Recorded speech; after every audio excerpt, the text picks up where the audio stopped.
Salut à toi et bienvenue dans cette nouvelle vidéo, j'espère que tu vas bien.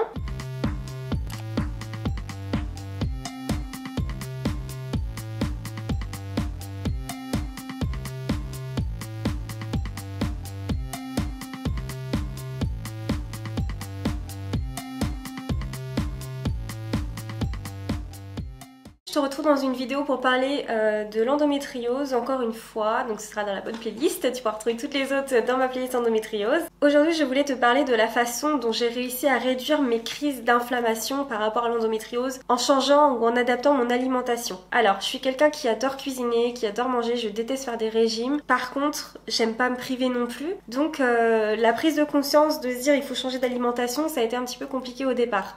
Mais j'ai pas eu le choix à partir du moment où j'ai eu des règles archi douloureuses, des règles hémorragiques qui me faisaient me jeter à terre tellement j'avais mal et qui me faisaient adapter mon alimentation sur plus d'une semaine. À l'heure d'aujourd'hui, je n'ai aucun traitement.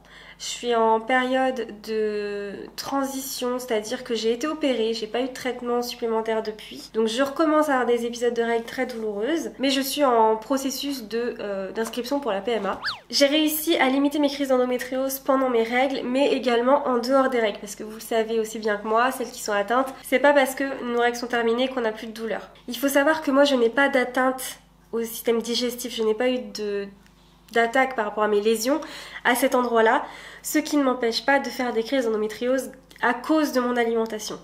Donc c'est pour ça que j'ai tenu à faire cette vidéo, c'est que même si on n'a pas d'atteinte, on peut quand même être gêné. La première étape, c'est déjà d'identifier les aliments qui sont inflammatoires. Donc c'est-à-dire qu'il va falloir limiter tout ce qui va être viande rouge, gluten, charcuterie, diminuer voire alléger les produits laitiers, trouver des alternatives en fait. L'alcool, évidemment, ça va de soi, et certaines épices qui peuvent être fortes, type piment, poivre, etc. Du coup, vous pouvez contrebalancer en mangeant plus de fruits et légumes, en buvant beaucoup de l'eau. Évitez les produits gazeux parce que comme vous le savez par la suite ça peut vous faire des crampes et des décharges au niveau du ventre et ça fait extrêmement mal. Et ça vous crée en fait une inflammation. Le thé vert également c'est pas mal, ça permet de bien soulager. Vous pouvez aussi contrebalancer avec des épices du type curcuma, curcuma cannelle. Le curcuma c'est hyper doux, on sent quasiment rien et pourtant ça a énormément de bienfaits pour le corps et ça ne pique pas. Ensuite vous pouvez utiliser des oméga 3 donc qui se trouvent aussi bien dans les œufs, alors vérifiez bien, ça c'est un détail, mais si les poules ont été élevées aux graines de lin par exemple, parce que sinon si ça vous rajoute du gluten, ça c'est nul hein. Et puis sinon tout ce qui va être les poissons gras, mais plutôt du type maquereau, sardines, etc. Après, c'est pas non plus un régime de malade, faut adapter en fonction de chaque personne en fait. Si vous avez des tolérances ou des intolérances, voilà, vous gérez en fonction, mais en tout cas, ce qui est bien, c'est de connaître la liste des aliments qui sont inflammatoires. Vous pouvez aussi remplacer le sucre par des alternatives comme miel ou sirop d'agave, admettons. Les féculents, moi je sais que j'avais beaucoup réduit, alors en période de règles, j'avais remarqué que ça me faisait super mal, donc je ne tolérais même pas les pâtes. Tout ce qui était les plats simples à faire, genre pâtes carbo, trucs comme ça, il y a de la crème, il y a du gras, ça n'allait pas, ça me faisait trop mal. Donc moi ce que je pouvais manger quand je mangeais c'était du riz nature ou alors riz avec un tout petit peu de curcuma et de citron et genre un poisson pané bas de gamme quoi, mais et encore quand je pouvais manger ça. Ou alors c'était vraiment que du riz. Mais je pouvais pas manger autre chose, ça me faisait mal, pourtant j'avais tellement envie. En plus quand on a nos règles, moi je sais pas vous mais quand j'ai mes règles, j'ai vraiment envie de manger du gras et du sale, mais vraiment, alors que je sais que c'est pas bon du tout, mais c'est une tentation qui est horrible. Voilà, tout ce que je pouvais manger c'était du riz, etc. Maintenant ça va beaucoup mieux depuis l'opération aussi, j'arrive à manger mieux. Je suis pas un régime strict, parce que vous me verrez des fois dans mes stories Instagram, tout ça, je vais vous trinquer un verre d'alcool et tout ça. J'ai beaucoup diminué, alors pour ceux qui me connaissent bien, j'ai vachement diminué, ce qui fait que des fois je peux passer ma soirée avec 1 ou 2 verres maxi, ma soirée, alors que avant c'était un petit peu plus, et en fait ça me manque pas du tout. Des fois c'est même presque j'ai même pas envie de boire d'alcool et tant mieux en fait, et je le ressens en fait quand je vais pousser un petit peu plus au niveau de l'alcool, le lendemain j'ai des crampes, je suis mal, etc. Donc voilà, c'est vrai que je supporte moins, mais d'un côté tant mieux, parce que bon, c'est pas une addiction qui est forcément géniale à avoir, hein, on le sait tous. Je peux vous conseiller aussi de manger plus facilement des choses cuites à la vapeur, éviter les matières grasses, même si l'huile d'olive, l'huile de coco, tout ça, ce sera très bon. J'ai pris mon portable juste pour vous parler autrement d'un régime que moi je ne suis pas, mais j'ai une amie qui m'a dit qu'elle avait testé ça, qu'elle était en train de tester, donc C'est le régime FODMAP. Donc moi je ne connais pas, mais c'est pour le syndrome de l'intestin irritable. Je vous mettrai du coup à défiler également ce que c'est. Donc d'après ce que je comprends, c'est pour éviter certains aliments qui sont trop riches, favoriser des aliments pauvres en FODMAP, réintégrer des aliments qu'on ne pouvait pas forcément manger pour tester la tolérance digestive, conserver des apports nutritionnels adéquats et surveiller les symptômes en suivant un plan de réintroduction adapté.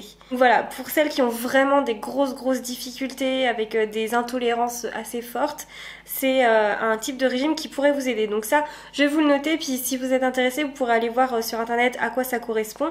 Mais il faut savoir qu'il y a pas mal d'alternatives maintenant par rapport à l'endométriose, des alternatives naturelles. Ça n'a pas été un changement brutal en fait. Il y a tellement de choses qui sont faciles à trouver, à adapter, etc.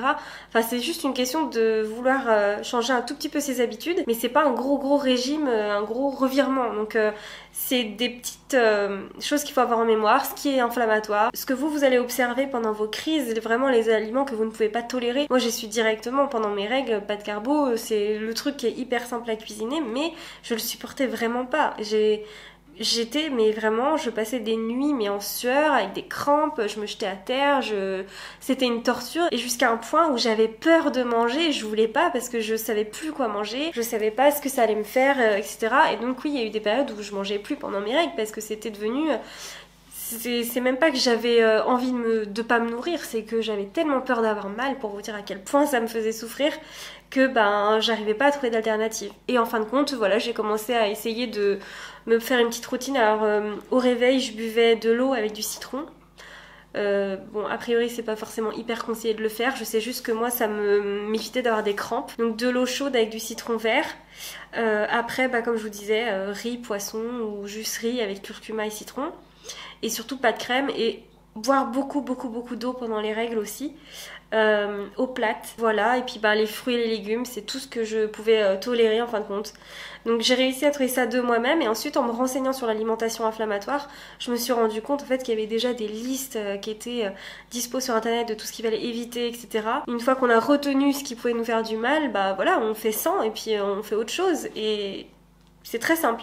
Donc voilà, j'espère que ça pourra vous aider. Je pense que la plupart de vous connaissez cette astuce-là, c'est quand même la base. Mais bon, au cas où, s'il y a des jeunes femmes ou des femmes qui découvriraient qu'elles ont l'endométriose et qui sont un petit peu perdues, bah voilà, j'espère que cette vidéo aura pu vous aider. N'hésitez pas si vous voulez vous renseigner, j'ai fait une vidéo aussi sur...